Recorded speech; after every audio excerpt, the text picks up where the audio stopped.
Hi guys, Mogalate here. I'm going to teach you the Lower Than Atlantis song, Work For It. So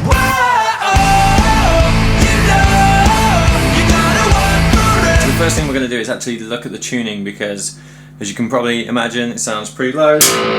So basically I'm in standard tuning for the A, D, G, B and E strings.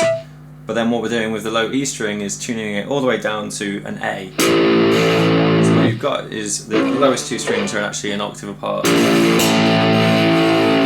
what gives it that really heavy sound. So another thing to remember with this song is it's actually got like a shuffle feel to it. So instead of it being like a, if you imagine like a horse riding.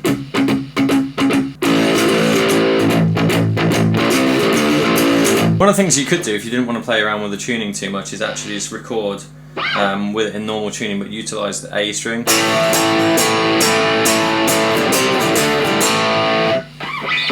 So we'll look at the intro and what we're going to do is just hit an A chord, so with that low A in the bass. So it's just, and then what we're doing is moving up to a C power chord. But I'm putting that low C note in the bass as well. So we've got,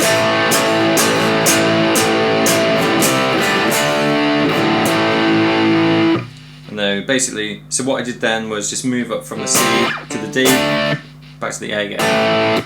And then it basically does a similar sort of thing, but it's going to go from like a D sharp to a D.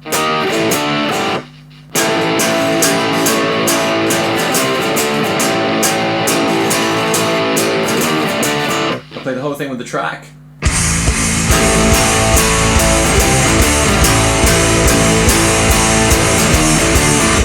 So you probably just hear it go straight into a verse with no guitars at all apart from the accents, which is basically the same as the first part of the intro. One thing to note, you can probably just hear it actually, those who are eagle-eared, because this string is flapping around looser because I've tuned it down. If you hit it really hard, it's going to sound like it's going out of tune, so as much as you might want to whack the hell out of the guitar to get the tone for it, if this is not your dedicated guitar to have with a low A, you might want to just take it a little bit easier. So the second part of the verse is basically just hitting the octave.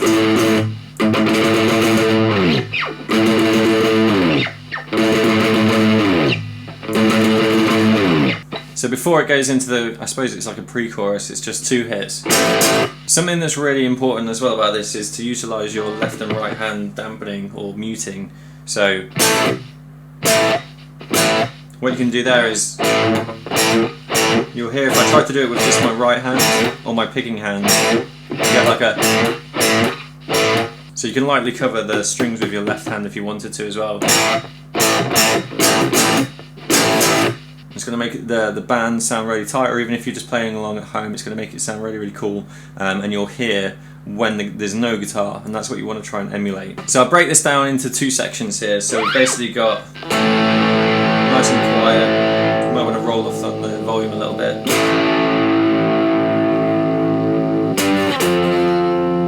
So that's going, I suppose, like a G to an F. Same shape as what we were using before in the intro as well.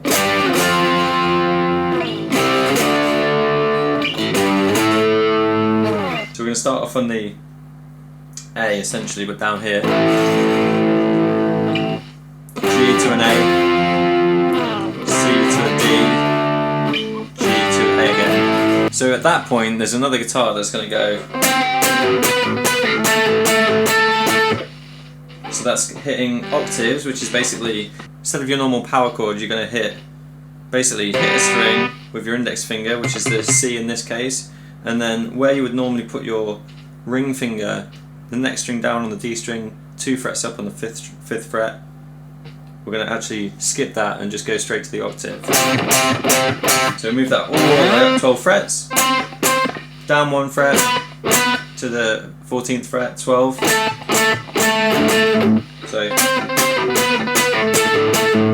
So now there's a pretty cool riff, and it's basically going to be like a to go into the chorus. it's all on the low A string in this case.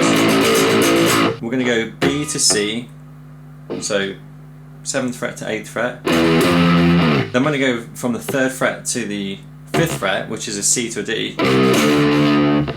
So we've got 2 up, so 5th fret to the 7th fret, or a D to an E. So all of that together, just so it makes sense, is... And then we're going to do a little stretch. So I recommend using your rock fingers. So all that together is... And then we go to the chorus.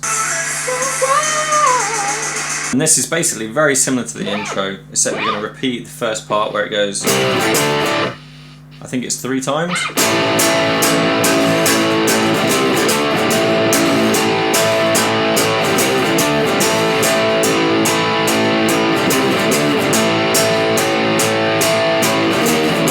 Then we do the 6th fret to the 5th fret bit from the intro at the end of the chorus, and that's the part 1 chorus, or the first half of the chorus. First time the chorus kicks in, it's just that first half one time, and then we go back into the verse, back into the pre-chorus, and then the second chorus, which is the full extended version. So we basically play the first chorus in full, but without that part, alright? So what it's doing is it's going to go up to like a, I suppose, an F sound. So the chorus is going to go a little bit like this.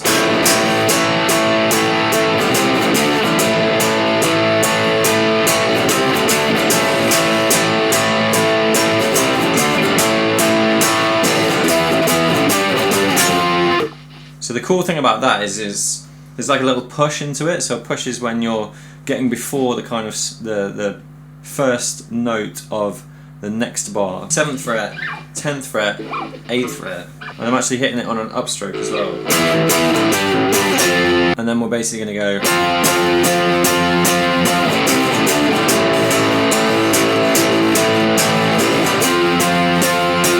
And then it's up to 10th fret, 11th fret,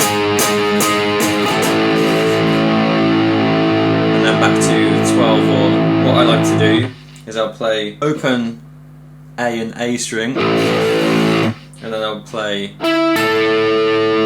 as if I'm doing basically like a hybrid half high, half low version of this chord. And then we get into this quiet kind of cool breakdowny bit. Only chord that you really need to play here is like almost like an A minor. So what I'm doing there is I've got my ring finger on the 7th fret of the D string, and then I've got index finger, got it covering the 3 strings on the 5th fret.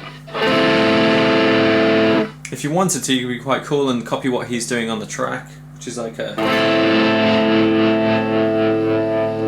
And what you'll notice about this pre-chorus is it's twice as long as the previous ones. So what we're going to do, on the section where it sounds a little bit like this, for the original or the normal pre-choruses, we're actually just going to add 2 notes to it so that it can cycle around for the second time. So it's going to sound, basically we're going to add the G to the A, which is the 10th fret to the 12th fret. So it's going to go.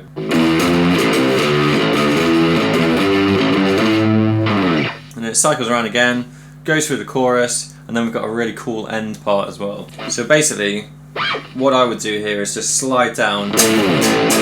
So slide from the 12th fret, so we're still technically hitting an A. Stop. 2 more hits. 2 more hits after that, and that's the end of the song. So this is going to be one of those songs where we're going to want to check the tuning every so often for the low A string to make sure it sounds pretty cool. What you can do if you want to, if you're struggling to hit those notes, is maybe start off just hitting the low 2 strings with maybe 1 finger. Because it's a little bit like playing in drop D, really.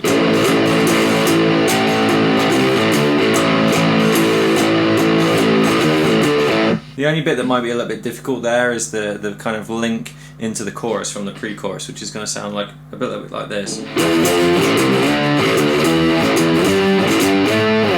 Other things to remember is this is a kind of song where it's built on dynamics, and what I mean by that is loud parts and quiet parts of the song. So if you're letting notes ring and maybe not using the volume or perhaps a clean channel on the amp, it's going to sound a bit mushy. One of the most important things about figuring songs out and having fun playing them is to have fun.